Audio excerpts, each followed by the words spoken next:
Your life must be lived to the fullest. If there is something to fix, let's do it, trying to discover new things rather than cover them up out of fear. Remember that limits are not limiting, but we are the ones who give them the power to limit us, because an obstacle is simply an obstacle, but we are the ones who perceive it as bad. An essential ingredient for this transformation to happen is to fall in love with our best friend, the one who never betrayed us and is on our side no matter what. Yourself. Once this is done with the maximum enthusiasm and desire for the adventure equal to that of a hiker, all that remains is to enjoy the journey and live your life.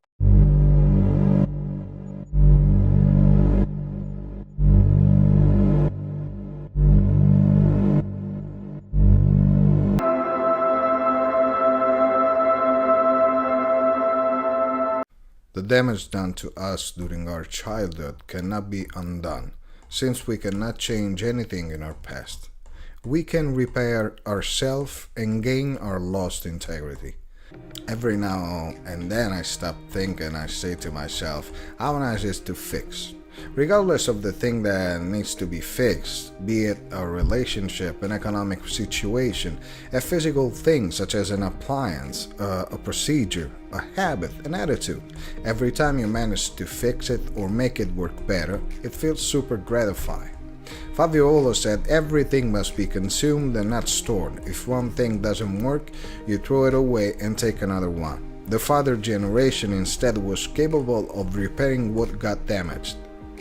With hyperconsumerism and laxity spreading more and more, we have also lost, among other things, the pleasure of fixing, thus taking away their value. It is for this reason that things or people are worth the same, and we are getting closer and closer to zero, because we cannot waste time tidying up. Better throw it away, just like they will do with us when we no longer work well. We are taking meaning away from our own lives. Confucius said, if you make a mistake and do not correct it, this is called a mistake. It doesn't take much to fix something or someone. Indeed, often the simplest solution is also the fastest and most effective. For example, being lucid and honest enough to realize one's mistakes and admit it is disarmingly powerful and resolute. Lynn Johnston said, an apology is a super glue of life. It can repair just about anything.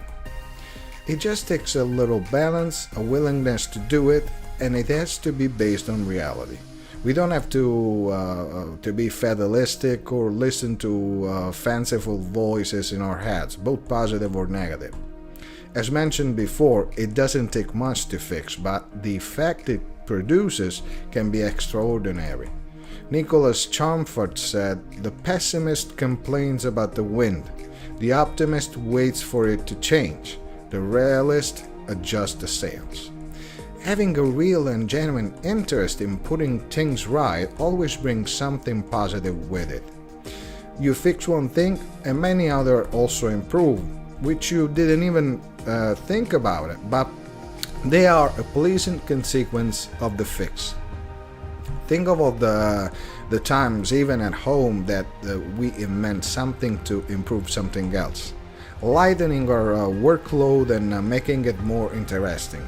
Simple things, not extraordinary, but which causes and those involved a smile of satisfaction. It is beautiful things, and fixing ourselves is proportionally even more beautiful and intense. Just put two and two together. Herman S. said, fix the inside and the outside will fix itself. But once we start fixing ourselves too, and seeing that it's good and right, why not go on and help each other to fix the world? There are still so many injustices, so much disparity, so little respect between us, human beings, and towards other animals and nature. We still talk and wage war today despite everything and everyone. We believe everything they tell us is impossible, and we don't believe what we have seen to be possible. We are light beings, but we always hide in the dark. We are love beings, but we chase pain. Steve Maraboli said, "It is only with true love and compassion that we can begin to mend what is broken in the world. It is these two blessed things that can begin to heal all broken hearts."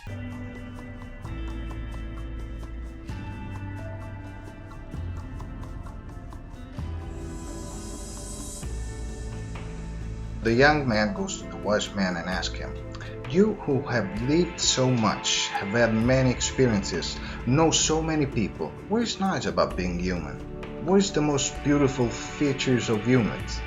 The wise replies to the young man, "Son, there are many things beautiful in the human being, but the most beautiful characteristic is its limits."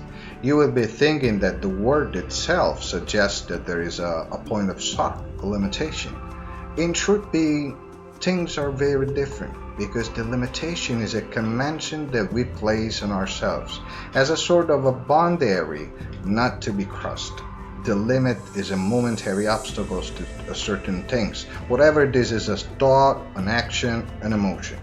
The difference between us and a God is that we have limits, and these are our source of wisdom, because it's thanks to them that we are able to understand, intuit, and perceive things.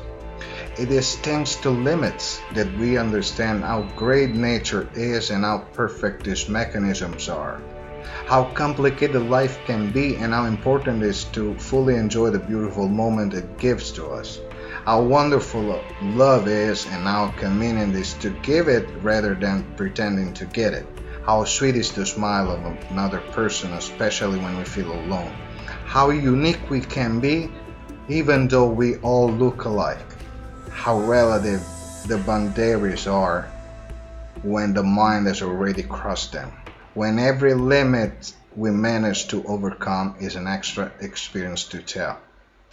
Are not the limits that limit us, but our perception of them that hold us back.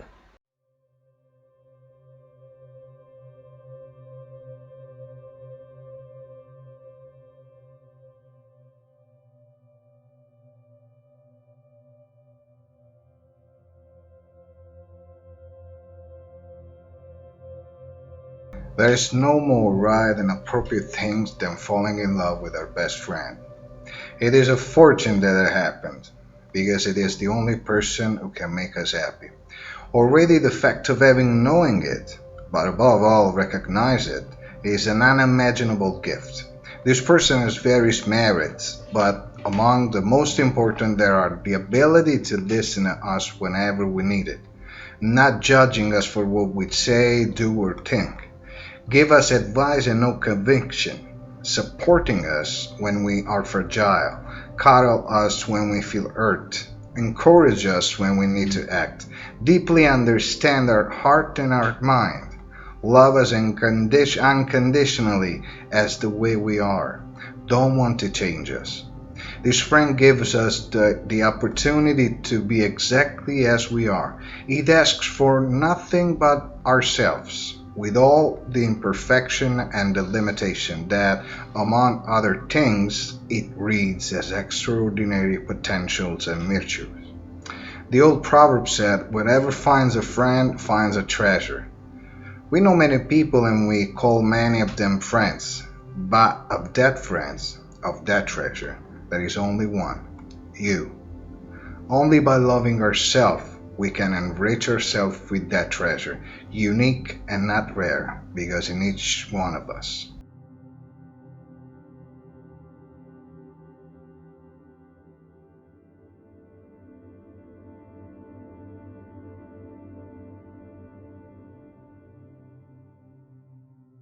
It's time to start living the life you've imagined. Every James. Dare to follow your passion. You will surely find many obstacles. You will have many reasons to avoid doing what you feel like doing it, or you are attracted to it. What you don't have is a second chance.